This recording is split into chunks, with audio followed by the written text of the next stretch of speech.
పడిపోయిన చోటి పైకెదగడ మెట్లను పదును పెట్టు మొదలు 10 మందిలోన నీ ప్రతిభను చూపగ పట్టుదలతో కదులు ఏలు పట్టి నడిపించునురా ఎదురైన అనుభవాలు వేల ఏళ్ళు వర్ధిల్లునురా నీ విజయ జ్ఞాపకాలు రాదురా ఏ విజయం నీ కోసం నా కోసం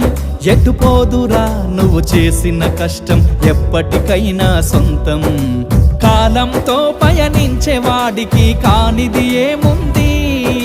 సాధనతోనే సాధ్యమవ్వునని సదాశయంతో సాగర ముందుకు రాదురా ఏ విజయం నీ కోసం నా కోసం ఎటుపోదురా నువ్వు చేసిన కష్టం ఎప్పటికైనా సొంతం